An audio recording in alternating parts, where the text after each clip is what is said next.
وأحسن منك لم تر قط عيني، وأجمل منك لم تلد النساء. خلقت مبرأ من كل عيب، خلقت مبرأ من كل عيب، كأنك قد خلقت كما تشاء. كتاب أنزلناه إليك مبارك ليدبروا آياته وليتذكر أولو الألباب. یہ کتاب برکت والی ہے جسے ہم نے آپ کی طرف نازل فرمایا ہے تاکہ دانش مند لوگ اس کی آیتوں میں غور و فکر کریں اور نصیحت حاصل کریں۔ اللہم صلی علی سیدنا محمد وعلی آل سیدنا محمد بعدد کل ذرۃ مئۃ الف الف مرۃ۔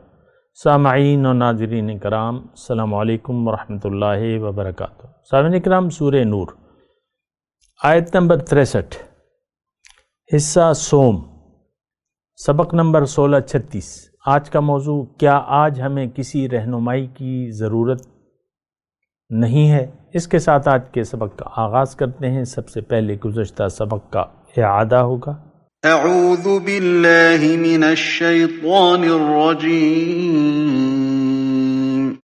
پناہ مانگتا ہوں میں اللہ کی شیطان مردود سے۔ بسم اللہ الرحمن الرحیم۔ شروع اللہ کے نام سے جو بڑا مہربان نہایت رحم والا ہے۔ لا تجعلوا دعاء الرسول بينكم كدعاء بعضكم بعضا، قد يعلم الله الذين يتسللون منكم لواذا، فليحذر الذين يخالفون عن أمره أن تصيبهم فتنة أو يصيبهم عذاب أليم۔ مومنو، پیغمبر کے بلانے کو ایسا خیال نہ کرنا جیسا تم آپس میں ایک دوسرے کو بلاتے ہو۔ بے شک خدا کو وہ لوگ معلوم ہیں جو تم میں سے آنکھ بچا کر چل دیتے ہیں، تو جو لوگ ان کے حکم کی مخالفت کرتے ہیں ان کو ڈرنا چاہیے کہ ایسا نہ ہو کہ ان پر کوئی آفت پڑ جائے یا تکلیف دینے والا عذاب نازل ہو۔ سامعین کرام، سورہ نور آیت نمبر 63، لفظی ترجمہ، لا تجعلوا دعاء الرسول بینکم کدعاء بعضکم بعضا۔ لا تجعلوا دعاء الرسول، اے ایمان والو، تم رسول کے بلانے کو آپس میں ایک دوسرے کے بلانے جیسا نہ سمجھو۔ قد یعلم اللہ الذین یتسللون منکم لواذا، اللہ تعالیٰ جانتا ہے، انہیں جانتا ہے جو تم میں سے چھپ کر کھسک جاتے ہیں۔ فَلْيَحْذَرِ الَّذِينَ يُخَالِفُونَ عَنْ أَمْرِهِ، پس ڈرنا چاہیے ان لوگوں کو جو اللہ کے حکم کی مخالفت کرتے ہیں، انہیں اس بات سے ڈرنا چاہیے ان تصیبہم فتنۃ، کہ ان پر کوئی آفت آ جائے، او یصیبہم عذاب علیم، یا ان پر کوئی دردناک عذاب نازل ہو جائے۔ اس کے بارے میں ہم بات کر رہے تھے اور بات بڑی اہم ہے اور ہم اس میں مبتلا ہیں، اس فتنے میں ہم مبتلا ہیں۔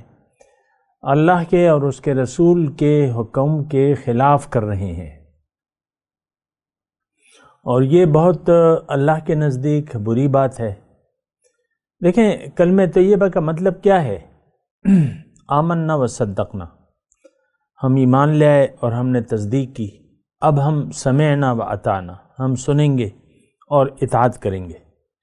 ابھی ہم پڑھ کے آئے نا کہ مومنوں کا کام تو یہ ہے، قالوا سمعنا و اطعنا، کہ ہم نے سنا اور ہم اطاعت کریں گے۔ اگر اس روایت یعنی اس تقاضے کے خلاف، یہ تو ایمان کا تقاضا ہے کہ مومن جو کلمہ گو ہے وہ یہ کہے کہ سمعنا و اطعنا، اگر اس کلمے کے خلاف اب یعنی سمعنا و اطعنا عصینا، اگر آپ کہتے ہیں سمعنا و عصینا، یہ بھی قرآن کا لفظ ہے کہ ہم نے سن تو لیا لیکن ہم مانیں گے نہیں، ہم نافرمانی کریں گے۔ اور دیکھیں اس میں مجھے کسی خاص دلائل دینے کی ضرورت نہیں ہے کہ آج ہمارا رویہ جو ہے سمعنا و عصینا کا ہے کہ ہم نے سن تو لیا لیکن ہم مانیں گے نہیں۔ تو جن لوگوں کو دیکھیں، جن لوگوں کو آخرت پر یقین نہیں ہے تو صرف وہ لوگ ایسا کریں گے کہ وہ زبان حال سے ایسا کہیں گے سمعنا و عصینا۔ آج کل اگر بات کی جائے اپنے اس معاشرے کی جس میں میں اور آپ رہ رہے ہیں، تو یہ تو کھلے عام طور پہ کہہ رہا ہے، دعویٰ کر رہا ہے اپنے زبان حال سے کہ سمعنا و عصینا، ہم نے سن تو لیا لیکن ہم مانیں گے نہیں۔ تو بہرحال دیکھیں، اچھا اس میں تھوڑا سا میں آپ کو یہ بتاؤں، یعنی گزشتہ جو نشستیں ہیں اس میں بھی میں نے آپ کو بتائی تھی کہ رسول سے تعلق رکھنا اور احترام کا، تعظیم کا اور اطاعت کا، یہ ہمارے لیے واجب ہے۔ دیکھیں رسول کون ہے؟ وہ ہستی ہے جو اللہ سے ہمیں پیغام لے کے ہم تک پہنچاتا ہے اور پھر اس کی وضاحت کرتا ہے۔ اسی طرح آج کے جو رسول کے سچے امتی ہیں وہ کیا کرتے ہیں؟ وہ بھی رسول کی ڈیوٹی اس طرح انجام دیتے ہیں۔ ان کا معاملہ، ان کے ساتھ معاملہ بھی ایسے ہی ہم نے کرنا ہے جیسا کہ ہم رسول کے ساتھ معاملہ کرتے ہیں۔ دیکھیں بنیادی طور پہ جو میں نے گزشتہ سبق میں آپ کو بات بتائی تھی کہ انسان واسطہ بن جاتا ہے اللہ تعالیٰ اور بندے کے درمیان، انسان واسطہ بن جاتا ہے۔ اور یہ بھی میں نے آپ کو گزشتہ سبق میں کہا تھا کہ کتاب کافی نہیں ہے، انسان کی ہدایت کے لیے کتاب کافی نہیں ہے، انسان پہلے آتا ہے، کتاب بعد میں آتی ہے۔ اور پہلے انسان سے رابطہ، پھر اس کی تعظیم اور توقیر اور اس کی اطاعت، یہ قرآنی اسلوب ہے، یہ اللہ کا طریقہ کار ہے انسان کے ساتھ اس کی نجات کے لیے۔ پیغمبر انسان سے کیا کہتا ہے؟ فَاتَّقُوا أَنِ اعْبُدُوا اللَّهَ وَاتَّقُوهُ وَأَطِيعُونِ، اللہ کی بندگی، تقوی کی روش اختیار کر لو، اللہ کی بندگی کرو اور میری اطاعت کرو۔ اس بات میں آپ کو کلیئر ہونا چاہیے۔ دوسری بات میں آپ کو کہہ دوں کہ جب انسان آ جاتا ہے، اللہ تعالیٰ نے قرآن مجید میں فرمایا ہے ما کننا معذبین حتی نبعث رسولا، کہ ہم عذاب نہیں دیتے انسان کو جب تک رسول نہ آ جائے، جب تک ہم رسول کو نہ بھجوا دیں۔ تو رسول تو آ چکے ہیں، حضور صلی اللہ علیہ وسلم تا قیامت ہمارے رسول ہیں۔ وَاعْلَمُوا أَنَّ فِيكُمْ رَسُولُ اللَّهِ، جان لو کہ تمہارے درمیان اللہ کا رسول موجود ہے، یعنی ان کی تعلیم موجود ہے، ان کی تمام نصیحتیں موجود ہیں۔ اور لیکن اب ان کا یہ پیغام ہم تک کون پہنچائے گا؟ ہمارا تزکیہ نفس کون کرے گا؟ آج کی میں بات کر رہا ہوں، 2021 کی۔ اس بارے میں بھی لوگوں میں اختلاف پایا جاتا ہے، لیکن ٹھیک ہے، میں اپنا موقف بیان کر دیتا ہوں، لوگ اپنا موقف بیان کرتے رہتے ہیں۔ میں آپ کو کہتا ہوں کہ ایک انسان جو عملی گواہ ہو آپ کے سامنے، رسول کی اطاعت کا ایک نمونہ پیش کرے، یعنی ایک انسان آج آپ کے لیے نہایت ضروری ہے جو رسول کی اطاعت کا ایک نمونہ پیش کرے آپ کے سامنے، اور رسول کی تعلیمات آپ کو پیش کرے، جو قرآن آپ کے سامنے پڑھ کے سنائے، نہ صرف پڑھ کے سنائے بلکہ اس کی تعلیم بھی دے آپ کو، پھر آپ کا تزکیہ نفس بھی کرے اللہ کی توفیق اور اجازت سے۔ دیکھیں انسان جو ہے بنیادی طور پہ خلیفۃ اللہ ہے، یعنی اس میں استعداد موجود ہے اللہ کا خلیفہ بننے کی. یہ تو آپ کو معلوم ہونا چاہیے. ہر انسان یہ استعداد لے کے آتا ہے. اب جو لوگ اللہ کی طرف رجوع کر لیتے ہیں، اللہ کو منزل بنا لیتے ہیں، تو اللہ تعالیٰ پھر انہیں اپنی کام کے لیے چن لیتا ہے، اپنے دین کے کام کے لیے چن لیتا ہے.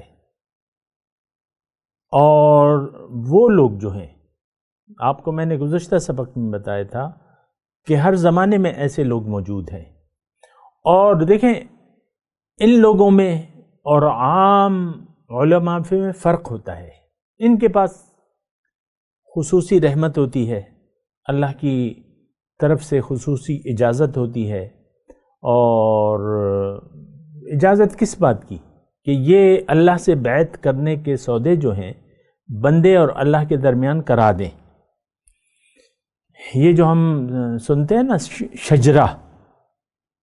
شجرہ شریف، تو اس میں کیا ہوتا ہے کہ اس میں مخصوص لوگوں کا نام ہوتا ہے.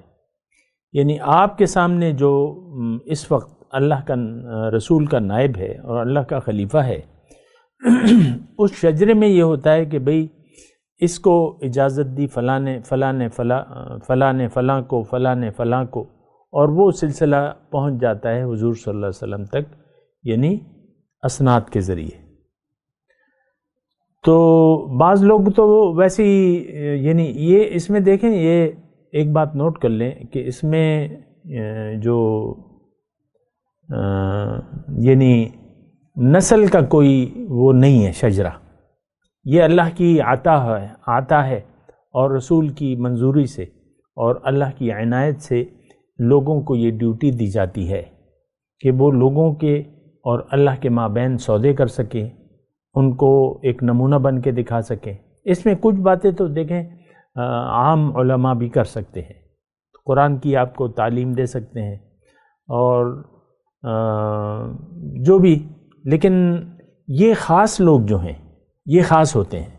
ایک تو ان کے پاس اٹارنی ہوتی ہے، اجازت ہوتی ہے. جیسا کہ ایک میں آپ کو مثال دوں کہ ایک کمپنی ہے، اس کے بہت سے، یعنی ایک ضلع میں اس کے بہت سے کارکن ہیں، لیکن مینیجر ایک ہے. کمپنی کی طرف سے مینیجر کو اختیارات ہوتے ہیں کہ بھئی تم لوگوں سے ڈیل وغیرہ جو سودے ہیں وہ مینیجر کو اختیار ہوتا ہے، اور باقی کارکن ہوتے ہیں.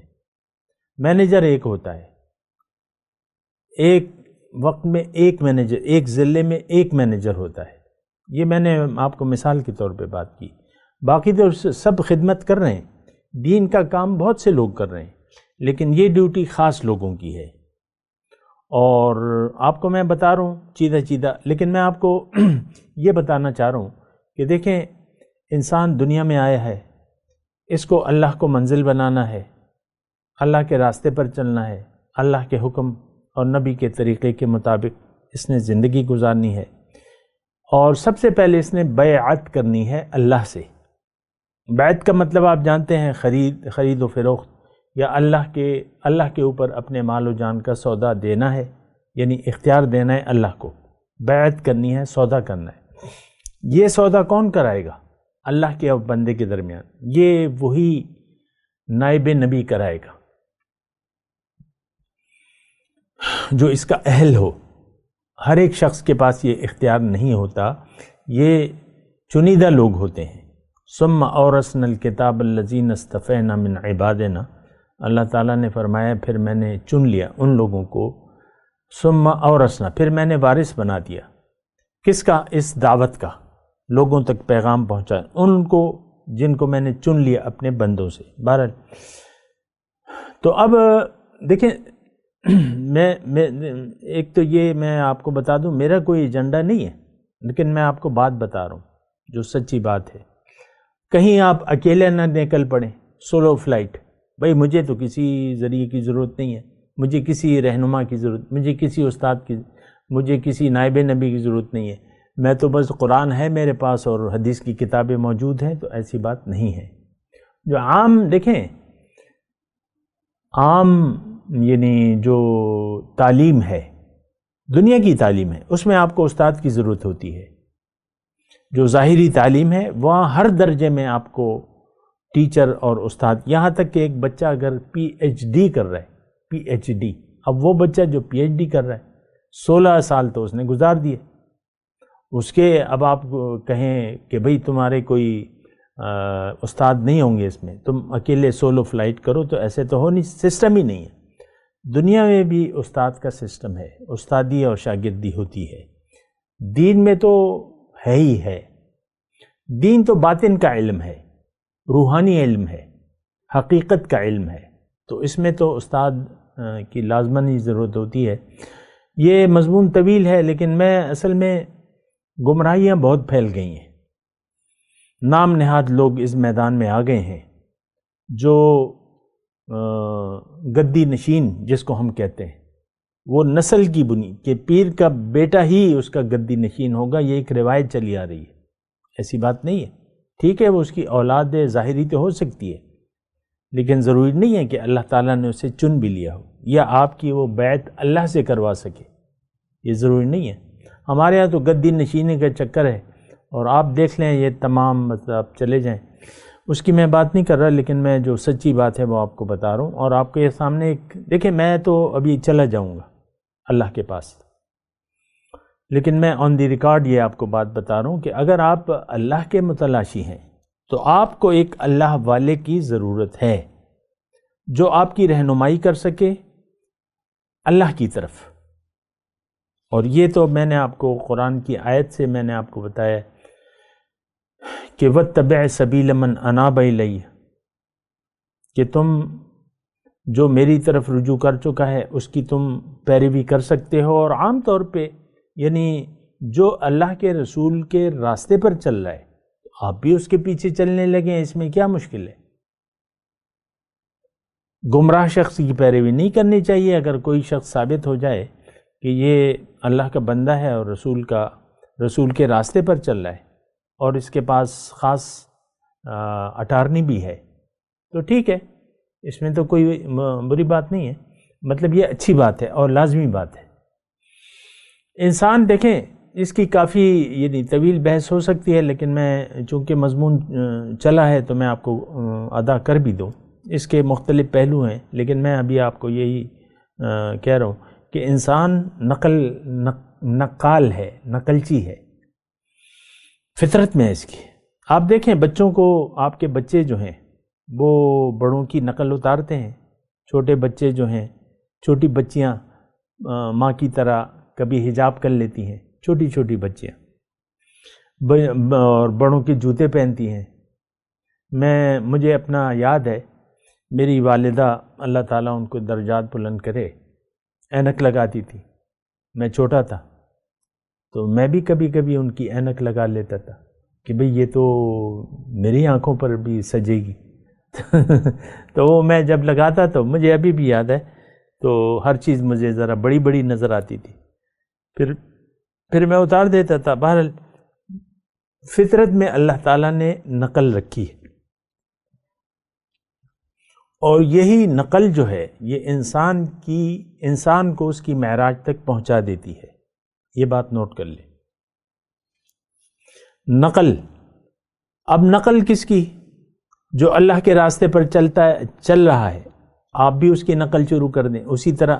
اصل مسئلہ تو زندگی گزارنے کا ہے۔ ایک معیار اگر آپ کے سامنے آتا ہے، ایک نمونہ اس وقت اگر آپ کو اللہ کے حکم اور رسول کی طریقے کے مطابق عمل کرتا ہوا کوئی نظر آتا ہے تو آپ اس کی پیروی شروع کر دیں، آپ اس کی نقل اتارنا شروع کر دیں۔ اطاعت شیخ، اطاعت رسول، اطاعت شیخ، اسی سے نکلا ہے یہ بات۔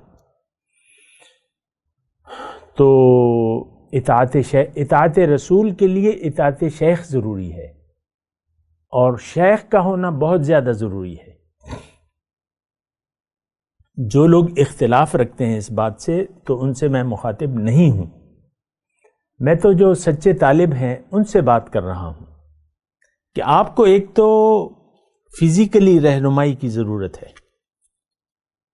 جو آپ کے سامنے موجود ہو، جس کا ایک نمونہ آپ کے سامنے پیش کرے وہ، دوسرا اس کے پاس اٹارنی بھی ہو کہ آپ کو آپ کی ڈیل اللہ تعالیٰ سے کروا دے، تو یہ بالکل یہ وہ رسالت والا کام کرتے ہیں یہ جو سچے لوگ ہیں۔ یا ایھا الذین آمنوا اتقوا اللہ وکونوا مع الصادقین، اے ایمان والو اللہ کا تقوی اختیار کرو اور سچے لوگوں کو تلاش کرو اور ان کی صحبت میں رہو۔ صحبت کا ہونا بہت زیادہ ضروری ہے۔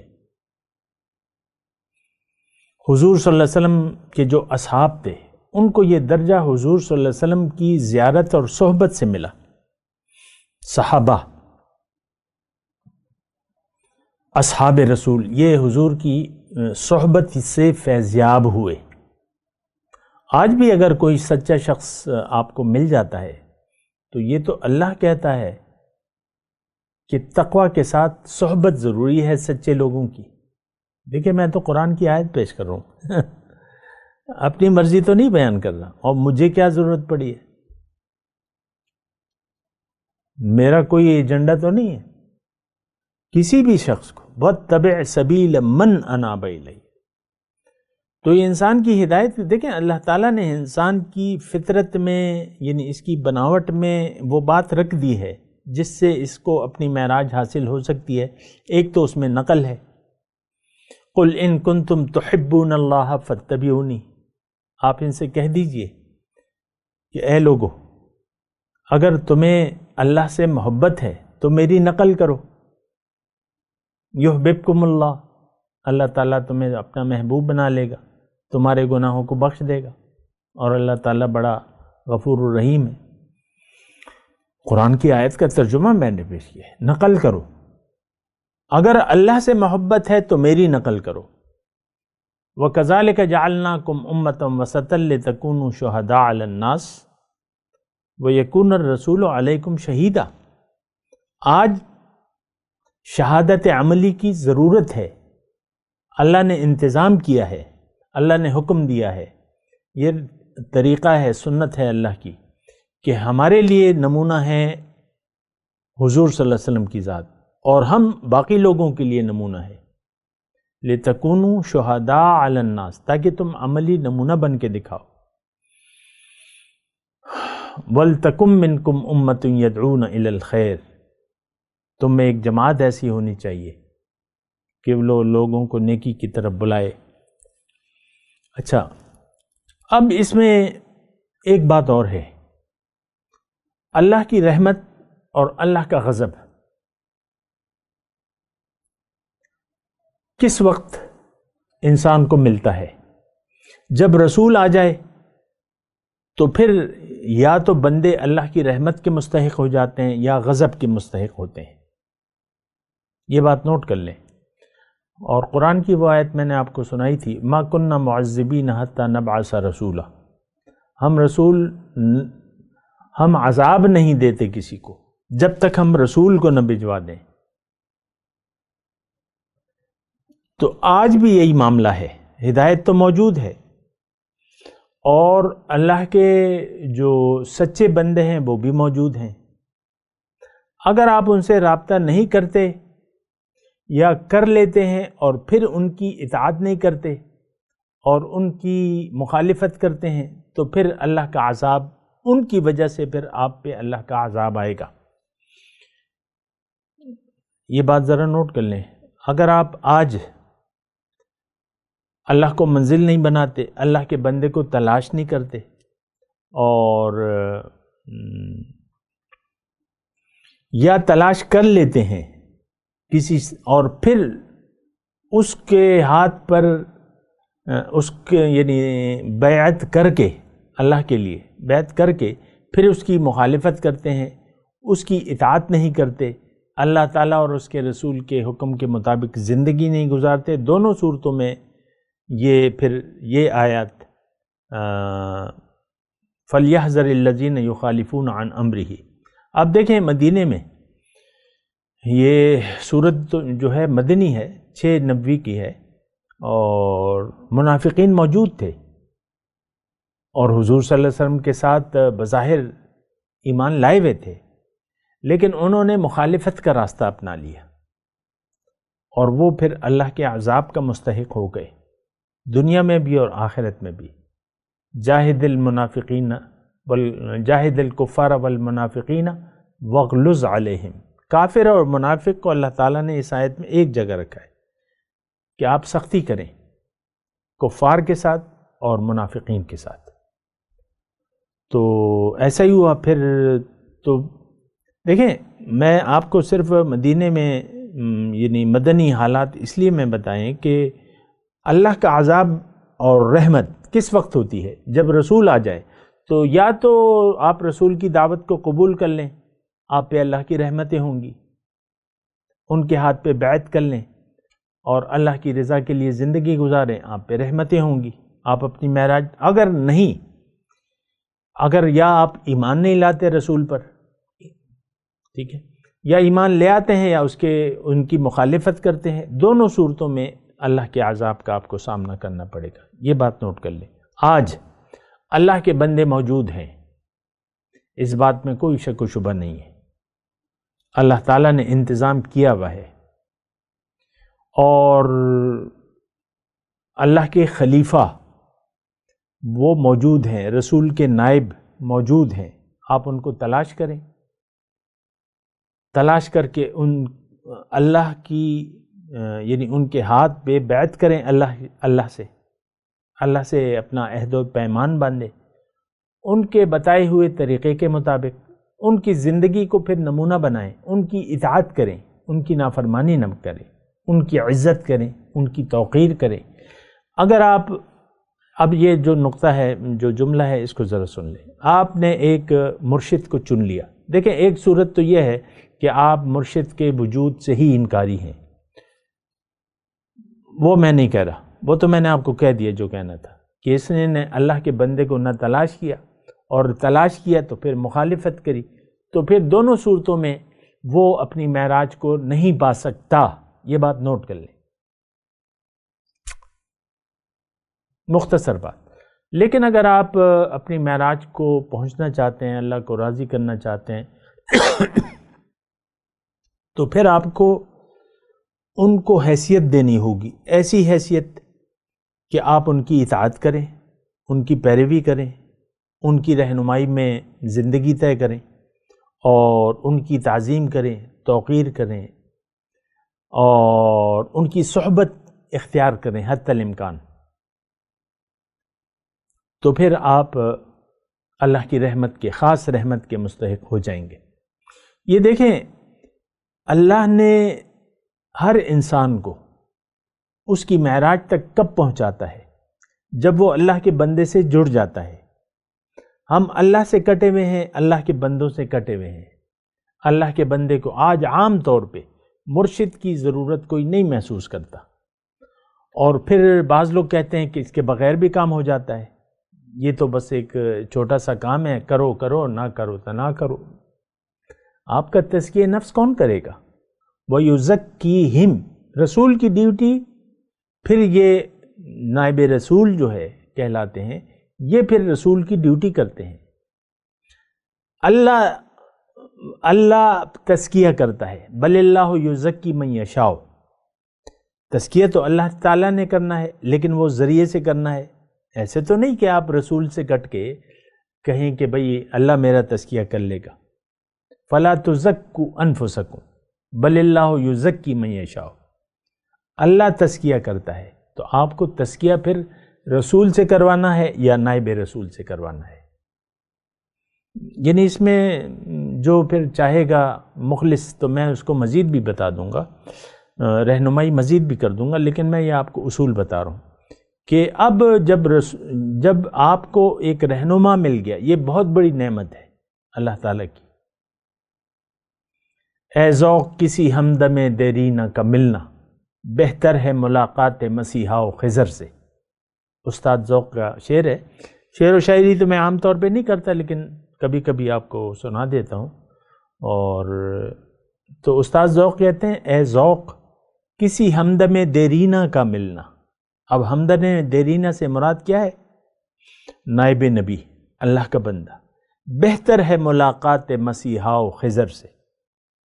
یہ حضرت عیسیٰ جو آئیں گے اور خضر جو کہ سنا ہے کہ موجود ہیں، ان سے بہتر یہ ہے کہ آپ کو کوئی ہمدم دیری نہ مل جائے، کوئی اللہ کا بندہ مل جائے جس کی انگلی پکڑ کے، جس کا دامن تھام کے آپ آگے چلیں، تو بہت آسان ہوتا ہے۔ ہم تو اندھے ہیں، کوئی بینا شخص مل جائے تو واہ واہ کیا کہنے، لیکن ضرورت اس بات کی ہے کہ آپ میں اطاعت کا جذبہ ہو، آپ میں اللہ کی بندگی کا جذبہ ہو۔ تو بندگی کا طریقہ سکھانے کے لیے اللہ کا بندہ چاہیے، اس میں کون سی اختلاف کی گنجائش ہے؟ یہ شخص خدا تو نہیں ہے، یہ نہیں بلکہ رسول بھی تو خدا نہیں ہے، وہ تو اللہ کے مقبول بندے ہیں اور اللہ کے نور سے ہیں، بشر ہیں۔ ہم اپنے رسول کو بھی خدا تو نہیں کہتے، مقبول خدا ہیں، اللہ کے نور کا مظہر ہے۔ اسی طرح آج اگر کوئی مل جائے تو وہ مقبول خدا ہوگا اور اللہ کے نور کا مظہر وہ بھی ہوگا، کیونکہ حضور صلی اللہ علیہ وسلم نے فرمایا ہے کہ انا من نور اللہ والمؤمنون کلہم من نوری۔ تو بہرحال دیکھیں، اس میں نے بغیر کسی مبالغہ آرائی کے اور بغیر کسی تعصب کے حق بات جو ہے میں نے آپ تک پہنچا دی، اور انشاءاللہ بات کریں گے اللہ تعالیٰ نے چاہا مزید۔ ابھی میں تلاوت کرتا ہوں، میرے ساتھ دہرائیے۔ اعوذ باللہ من الشیطان الرجیم، بسم اللہ الرحمن الرحیم۔ لا تجعلوا دعاء الرسول بینکم کدعاء بعضکم بعضا قد يعلم الله الذين يتسللون منكم لواذا فليحذر الذين يخالفون عن أمره أن تصيبهم فتنة أو يصيبهم عذاب أليم۔ اب ان آیت کی تلاوت اور ترجمہ۔ اعوذ باللہ من الشیطان الرجیم۔ پناہ مانگتا ہوں میں اللہ کی شیطان مردود سے۔ بسم اللہ الرحمن الرحیم۔ شروع اللہ کے نام سے جو بڑا مہربان نہایت رحم والا ہے۔ لا تجعلوا دعاء الرسول بینکم کدعاء بعضکم بعضا قد يعلم الله الذين يتسللون منكم لواذا فليحذر الذين يخالفون عن أمره أن تصيبهم فتنة أو يصيبهم عذاب أليم۔ مومنو، پیغمبر کے بلانے کو ایسا خیال نہ کرنا جیسا تم آپس میں ایک دوسرے کو بلاتے ہو، بے شک خدا کو وہ لوگ معلوم ہیں جو تم میں سے آنکھ بچا کر چل دیتے ہیں۔ تو جو لوگ ان کے حکم کی مخالفت کرتے ہیں ان کو ڈرنا چاہیے کہ ایسا نہ ہو کہ ان پر کوئی آفت پڑ جائے یا تکلیف دینے والا عذاب نازل ہو۔ اس کے ساتھ ہی آج کے درس کا وقت اختتام کو پہنچا۔ اگلے درس میں انشاءاللہ ملاقات ہوگی۔ وآخر دعوانا ان الحمدللہ رب العالمین۔ مولاي صل وسلم دائما أبدا على حبيبك خير الخلق كلهم